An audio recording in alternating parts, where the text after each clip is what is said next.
Hey, what's up? It's GC Kinsey, here to share my experience with getting on testosterone, including deciding whether it was right for me, laying the groundwork, and finally getting my prescription under an informed consent model.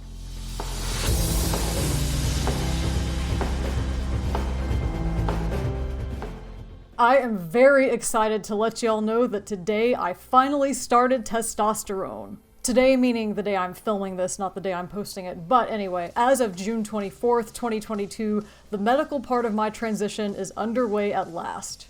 It was a journey to get here, and I want to talk about that journey to help normalize the fact that medical transition is rarely a straightforward path. I first started considering testosterone in 2019, about a year and a half, 2 years into my transition. And a major motivator, if not the number one motivator for that, was voice dysphoria. No matter how I was presenting, no matter how masculine I could make myself look, I still felt like I didn't have the voice to match. But of course, voice isn't the only thing that testosterone changes about your body, and a good number of the changes that you can get are permanent.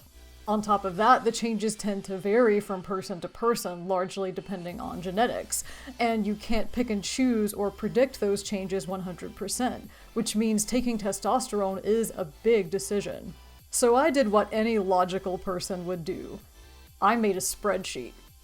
It was super nerdy. It was called To Tea or Not to Tea, that is the question. And it was basically just a very extensive pros and cons list where I wrote down every possible change you can get from tea and then listed all the positives and negatives about each change. Some of them were obvious. Deeper voice, fantastic. Increased sweating and BO, not so great. But other changes weren't that clear-cut. For example, which would work better for me in terms of gender expression, having the ability to grow my own facial hair or continuing to apply it to my peach fuzz with fiber mascara. So I needed more time to figure out those types of answers. I also needed to rank each change from tea in order of importance so I could really get a feel for whether the pros outweighed the cons. While I was working on that, the pandemic hit.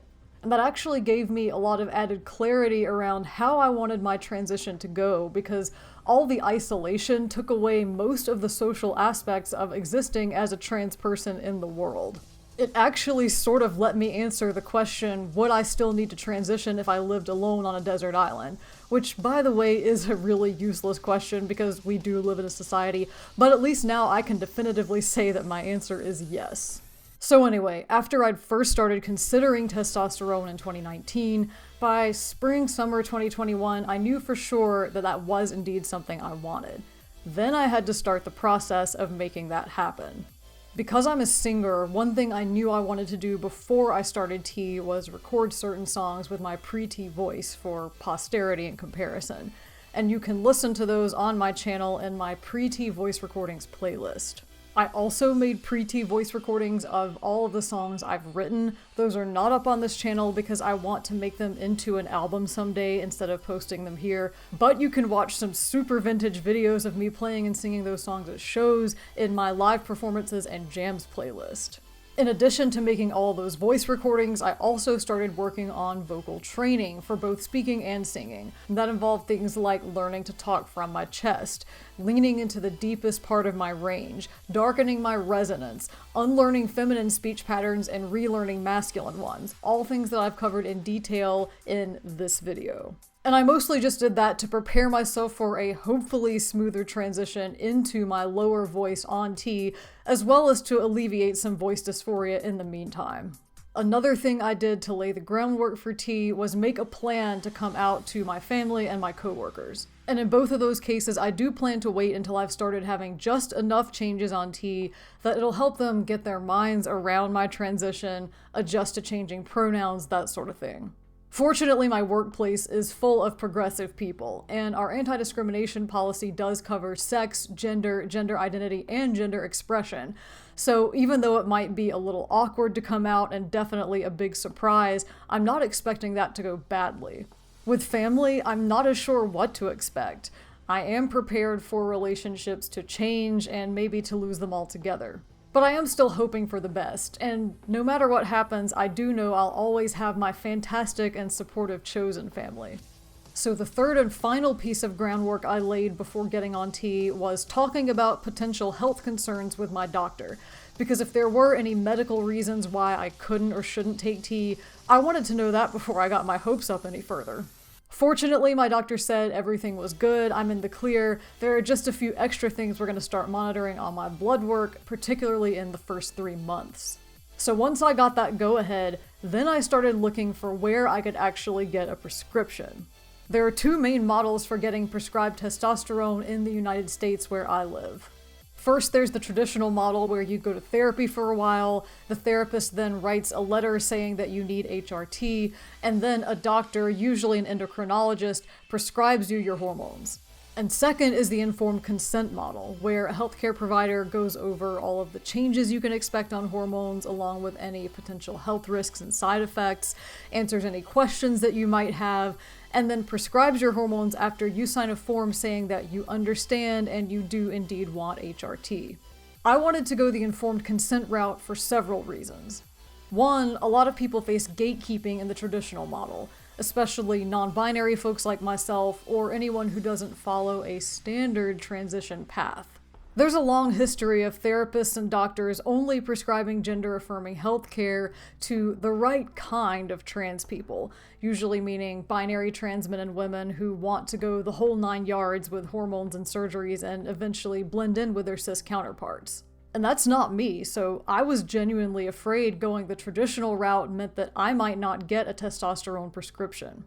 2, finding a therapist who's a good fit can be really hard, and finding a gender therapist who's a good fit is oftentimes even harder. Again, that's especially true for a lot of non-binary folks seeking gender therapy, because even if gatekeeping turns out not to be an issue, a lack of general knowledge or understanding of non-binary people is. It's pretty common for non-binary people to have to educate their therapists, even gender therapists, on what being non-binary is, instead of actually getting the help they're looking for out of their sessions. And as much as therapy costs, I knew I couldn't afford to either pay somebody to educate them or try out a whole bunch of different therapists until I found a good one. And 3, gender therapy just didn't make sense in my case.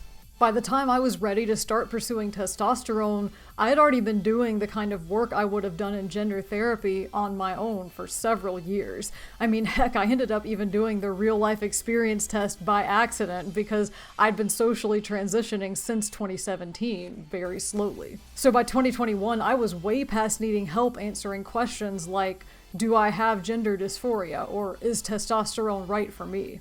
Don't get me wrong, gender therapy can be really, really helpful, and I may even pursue it later for things like dealing with transphobia in society as I become more visibly trans. But for getting on T, I knew it would just delay the process. So informed consent was the way I wanted to go, and the first person I asked about it was my endocrinologist, who I already see for thyroid issues. Unfortunately, my doctor said that that particular practice only prescribes HRT under the traditional model, with a letter from a therapist verifying that you are trans and you have gender dysphoria. Not gonna lie, I was pretty disappointed about this. And also my doctor started getting really weird as soon as I said the words informed consent and insisting that I absolutely did need therapy. So it's gonna be really awkward the next time I go back for an appointment and hey, surprise, I'm on T now. But in the grand scheme of things, it wasn't a huge deal because I knew there was another healthcare provider who does prescribe informed consent HRT, and that is Planned Parenthood. So that's where I went for testosterone. As soon as I finished the last of my pre-T voice recordings, I booked a telehealth appointment with my local Planned Parenthood clinic to get the ball rolling. Wait times can vary when it comes to booking an HRT appointment with Planned Parenthood, but fortunately my location was scheduling appointments anywhere from the next day to 2 weeks out, so that was pretty cool. During my appointment, I logged in on my laptop, then a receptionist checked me in, I talked to a nurse to give my medical history, and finally I talked to a nurse practitioner to go through the HRT consent forms and discuss my questions. All 3 of these people were super respectful about pronouns and language, and they were all wearing Rainbow Ally and Black Lives Matter pins. One thing to note if you do telehealth is that after you put your insurance information in, the computer will then display chosen name, then legal name in parentheses, and then last name. My legal name is not a dead name for me, so this wasn't an issue, but just wanted to give you a heads up in case it might be an issue for you. The appointment lasted 90 minutes total, and the reason it took that long was because the medical history portion was a lot more detailed than it's ever been at any other provider I've been to in my life. They asked all the usual stuff like what medications I'm on, any surgeries I've had, family health history, that sort of thing. But there were also gender transition specific questions, as well as a really detailed list of sexual health questions that caught me off guard a little bit, because normally in any other doctor appointment they just say, "Are you sexually active?" and when I say no, that's it. But at Planned Parenthood they asked about everything you've ever done in the past, including what body parts were involved, whether you were giving or receiving, how many partners, whether it put you in any situations where there were health or safety issues, whether you've ever done sex work, all kinds of things. Most of which was completely irrelevant to me as an ace person who doesn't do anything sexual, but they asked it all anyway. And I wonder if that's just Planned Parenthood's thing because they're a sexual health clinic. I've never been to them before, so I don't know, maybe they ask that for every patient who comes in. But if they only ask that for HRT patients, I'm really curious how any of that is relevant to transitioning at all. So if you work at Planned Parenthood, if you are a patient there, if you maybe have some insight into this, please feel free to drop that in the comments because this inquiring mind wants to know. Also, I just want to be very clear, this is not a criticism of Planned Parenthood at all. They are fantastic. I just wanted to tell you exactly what you could expect in case you go there for HRT. As far as the transition-specific questions, they asked what pronouns I use, what name I go by, when I started questioning and transitioning, how long I've been out, whether I'm out to everyone or only certain people, whether I feel safe coming out and have a support system, whether I've had any gender-affirming surgeries or been on hormones before, and how I would describe my transition goals with HRT. They also asked me if I plan to have kids and gave me some information about how testosterone can impact reproduction and fertility. Again, not relevant in my case because I don't want kids and do want a hysterectomy, but it's really good that they address that just in case. Interestingly enough, they didn't ask what my actual gender identity was, so I never specified that I'm non-binary transmasculine as opposed to a binary trans man. And I'm not really sure whether that would have made any difference in the process. I have heard of other clinics sometimes gatekeeping people from hormones if they say they're non-binary, so maybe in the spirit of true informed consent, Planned Parenthood doesn't get into those specifics on purpose. I am kind of curious what they assumed about me though. The part of the appointment I found most useful was the discussion with the nurse practitioner.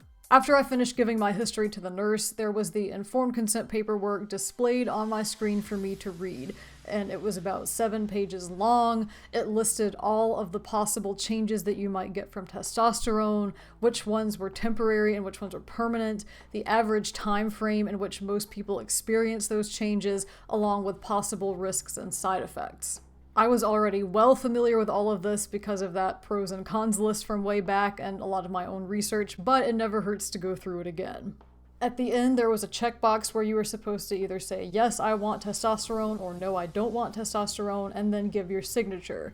So once I said yes and signed, I was put through to the nurse practitioner. The main questions that I had and things that we talked about were which form of testosterone would work best for me, which dosing would be right, and voice changes. We decided that a weekly self-administered subcutaneous injection would be the best form for me. For dosing, we both agreed that a low dose would be right for me. I was already interested in a lower dose because I'd read that that can sometimes help the changes from testosterone happen a little bit more slowly and gradually. And that particular Planned Parenthood location starts everybody on a lower dose for the first 3 months just to see how their bodies respond, and then maybe make some adjustments after their blood work at that point. But for me, we started at actually about half of Planned Parenthood's standard low dose. For voice stuff, one thing the nurse practitioner said that I thought was really interesting is that voice tends to be one of the most unpredictable changes on T, meaning that it varies a lot from person to person. Some people do get a very smooth, gradual voice change. Other people get a faster change than they expect. Others get a slower change than they expect. And sometimes it can happen in really choppy and random stages. So of course, with me being a singer, that was really good information to know, and it means that I'm going to be monitoring my voice change and continuing my training very diligently throughout the course of my hormonal transition. The nurse practitioner also said that if I start having any voice changes that make me worried about my ability to sing, like sudden loss of control or vocal pain, that I can always stop taking tea temporarily until I have a chance to investigate those issues with other healthcare providers and figure out what's going on. I do plan to document my singing voice change on tea very thoroughly for this channel, so if anything weird does happen with my voice, y'all will be the first to know. So, after all my questions were answered, the nurse practitioner got my pharmacy information to call in the prescription, as well as sent out a lab order for some blood work that I needed to get done first. Testosterone can elevate hemoglobin, so they want to make sure you're in the normal range before you start.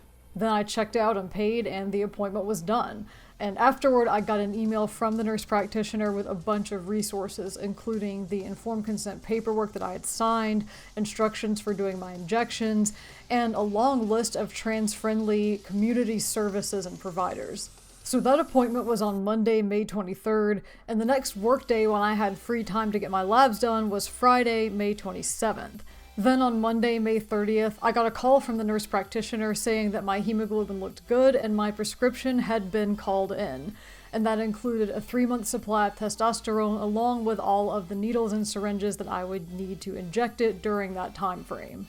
You may be wondering why my prescription was called in on May 30th, but I didn't do my first injection until June 24th. Welcome to pharmacy hell. I use Walgreens for my pharmacy, and I have an account there where I can see all of my prescription statuses. So I kept checking it every day, just waiting for that testosterone prescription to go from pending to ready. When it finally was ready on Wednesday, June 8th, I went to go pick it up, only to discover that they had given me all the needles and syringes, but not the actual testosterone. Which didn't make any sense. Like, what the heck did they think I was supposed to do with all those needles? Anyway, I called to ask them what happened to the testosterone, and they said it required prior authorization from my insurance company, and they could contact my nurse practitioner to get that if I wanted. If I wanted? Why wouldn't I want that? The prior authorization thing itself didn't surprise me because testosterone is a controlled substance, but I was shocked that Walgreens didn't immediately contact my nurse practitioner about getting that prior authorization as soon as the prescription was called in. They only did it after I called to ask them about it, after a 1.5-week delay. I've had multiple other meds that also required prior authorization, and I have never seen anything like this. Usually the authorization is done and the prescription is ready for pickup within a few hours to maybe a couple of days at most. But it gets even weirder. I kept tracking the prescription in my account and watching it sit there day after day with a flag that said pending insurance approval until suddenly on June 20th it mysteriously disappeared from my account altogether. So again, I called Walgreens to ask what happened, and they said, "Oh, that approval came through. We can have it ready for you this afternoon." What?